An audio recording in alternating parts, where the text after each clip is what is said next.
Bismillah, alhamdulillah, wa salatu wa salam ala rasulullah wa ala alihi wa sahbihi ajma'in. Ashhadu an la ilaha illallah wa la sharika lah. Wa ashhadu anna Muhammadan abduhu wa rasuluhu ma ba'd. Assalamu alaikum. You still awake, huh? Okay. We didn't bore you to death yet, but we'll work on it, inshallah. My name is Yusuf. Can you say Yusuf? You say Yusuf. You're very good. I wish you'd teach my wife. She keeps mispronouncing it. She calls me useless.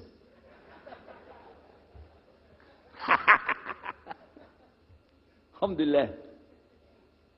Now, how many of you were in the program today? I was teaching us, trying to teach about how to call the people to Islam called da'wah. How many were there? Okay? All right. I just used an example what I was telling you about. Remember I was telling you when you introduce yourself to somebody, you got to get friendly with them. So I just used an example right there. Because this will disarm the people. This disarm them and make them relax a little bit. Because they're coming to you with things like, how come you Muslims has to kill all the people? What kind of question is that? How come you have to beat your wives? Why does your book tell you that you're the only ones going to go to paradise? So these kind of questions, when they come to you, what are you going to do? So the first thing, as we said in the program, and I hope, by the way, if you didn't join us today, join us tomorrow. Are we continuing tomorrow on the Dawah thing or no? Oh, okay. But when we're doing it, you look through the schedule. I'm not going to get into that, but just look through the schedule and join us for this whenever we're talking about the Dawah. Because part of giving Dawah is you. And if the people aren't buying it, they're not going to listen to what you got to say. So you got to soften them up a little bit. Got me? Okay, where are we? The subject tonight is the subject of priests and preachers entering Islam. And often people ask me, we heard about you used to be a priest or something, and you came into Islam, so, tell us about it. We want to know, how does that happen? And it's not just Muslims who want to know. Non-Muslims would like to know the story too, because they feel like, you mean you didn't understand? I mean, you were a priest, you didn't understand about Jesus? Come on, man. So, it's a topic that I talk about a lot. The first thing I have to do is clarify a couple of points. I was not a priest. In the English, we use the word priest to mean somebody who is in the Catholic Church. If you're not from the Catholics, if you're from the Protestants, then you don't use that term. We usually use the term, for instance, pastor, minister, preacher, reverend, and these are some of the titles. We came up with an awful lot of them because that's the way humans are, right? Give ourselves titles. So I was a preacher and a minister of music. But that doesn't really matter, but just if you're talking to a Christian and you say a priest, he's going to say, oh my God, how is that? And when they find out, oh, you weren't a Catholic, well, that's a lie, then you weren't a priest. So I want to clarify that. As a matter of fact, I will tell you, in my own estimation, I'm probably the least of the factions within this equation. Because there were so many other people that came into Islam the same time I did. That's why it takes a little bit of time to tell the story. But they asked me to tell it tonight, so we're going to do that. But I want you to listen carefully to realize what goes through the mind of a person that's not Muslim. Okay? And I usually start out by telling people that my father and I were both ministers, and both of us were also businessmen. In the reverse order. We were business first and preacher second. Got me? Because, well, as they say, business is business. And that's exactly how it worked. We operated mostly in Texas. We had a place in San Antonio, Houston, and also in the Dallas area.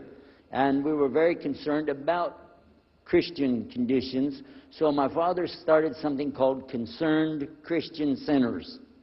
And basically, if you look at it from a material point of view, it was a place to sell stuff.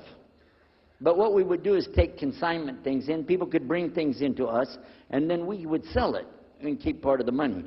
And keep a lot of the money. But anyway, they would bring in what they make with their hands, arts and crafts. And a lot of old women, they like to sit around and make things, then they give it to us, And this helps the church, which is called the church, and then it helps them as well. So it became like business and religion tied together, and that's very common in our country.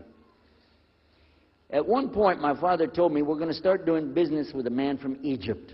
Well, I said, well, oh, this is great. International sounds good. We can put this in our business card. We're international. He said, and this man is from Cairo, Egypt. And that's where, if you know, they have the Nile River. They have those big pyramids. They have the Sphinx, Abu Hul. You know, they got everything. And we said, oh, this is good. He said, and he's a Muslim. I'll never forget it. I've told the story many times, but it's just like it happened yesterday.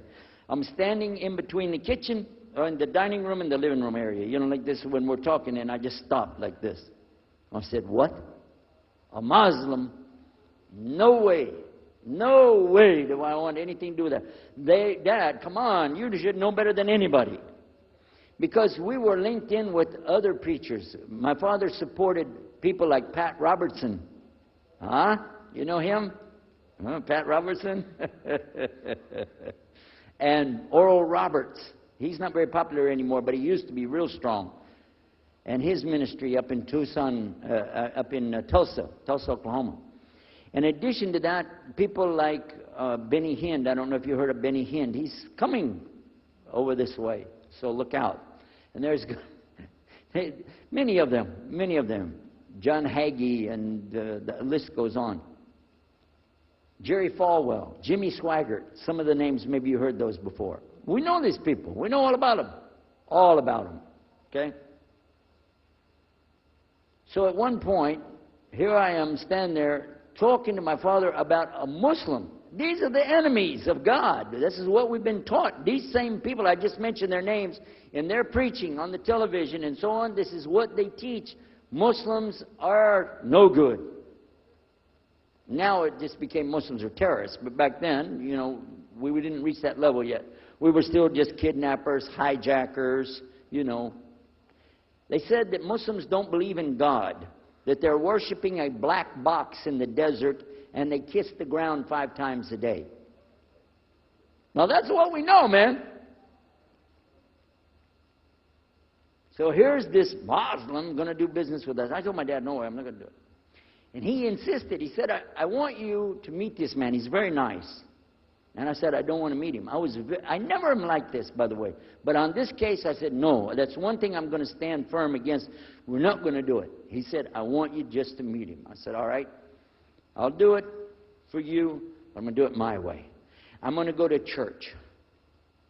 And it's going to be on Sunday. When I come out of the church, I'm going to have my Bible under my arm. I'm going to have the salib. I used to carry a big cross. I'm going to have my cross with me. And I'm going to have my hat that says, Jesus is Lord. And I'm going to have my wife, born-again Christian, with me. And we are going to get this demon, devil, infidel, Muslim, and we're going to show him Jesus. Okay?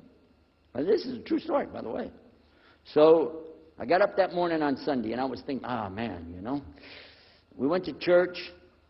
Strangely enough, the preacher was preaching out of the Old Testament about salvation coming at the time of David, which really puzzled me because according to Christianity, it's coming through Jesus.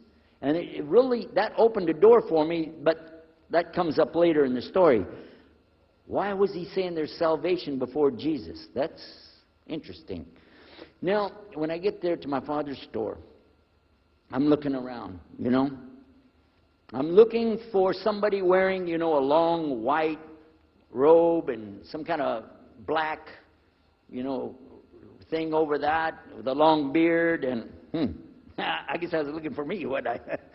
Anyhow, when I get in there, I don't see this guy. By the way, imama, sword, everything. Ayatollah Khomeini, maybe. This is what I had pictured. I said, where is he? I'm ready. My father said, he's over here. I said, where? I said, here. This is a normal guy. He was normal. He didn't have a beard. He didn't have any hair at all. I said, how do you do? I told him my name. He introduced himself. His name is Muhammad. I said, how do you do? after the niceties of hello, how are you, how's everything, I said,